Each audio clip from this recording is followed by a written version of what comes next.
شریعت وجود میں آتی ہے آہستہ آہستہ تدریجاً نبوت کے ذریعے. اس لیے انبیاء ضروری ہے. نبوت علت وجود ہے اس نظام تشریعی، اور پھر یہ نظام تشریعی امامت کے ذریعے باقی رہتا ہے.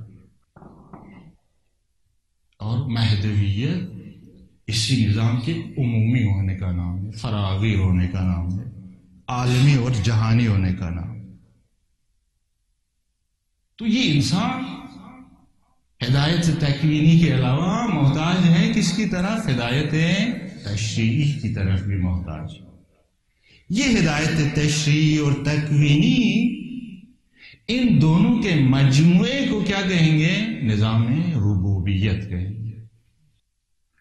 اور اس نظام کے اندر ایک امام معصوم، اس کا مقام کیا ہے؟ امام معصوم انسان کامل واسطہ فیض خدا، اسی انسان کامل کے توسط سے ہر موجود تک پہنچ جاتا ہے. واسطہ فیض ہے اس عالم تکوین کے اندر. جد خدا نظام تکوینی اور تشریعی دونوں کی علت بقا ہے. اسی لیے روایت کے اندر ہے، کیونکہ واسطہ فیض اگر نہیں ہوگا تو فیض خدا کیسے مخلوقات تک پہنچے گا؟ اور ایک لحظے کے لیے اگر فیض خدا نہ پہنچے، یہ کائنات کیا ہو جائے؟ تباہ و برباد ہو جائے. اس لیے حجت خدا ضروری ہے. امام عصر کا وجود اس زمانے میں بھی ضروری ہے. لولا الحجہ لساخت الارض بأہلہا.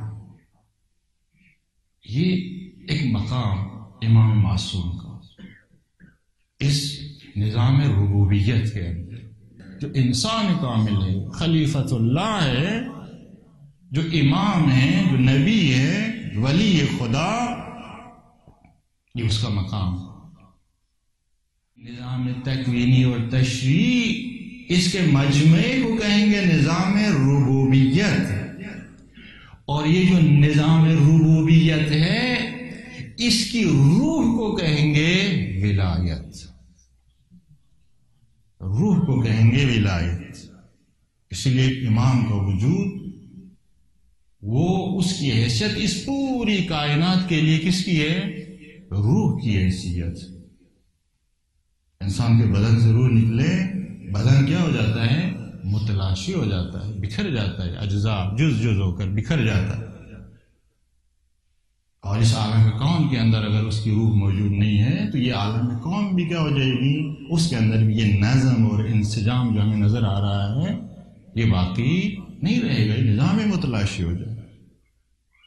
روح، یہ مقام ایک امام معصوم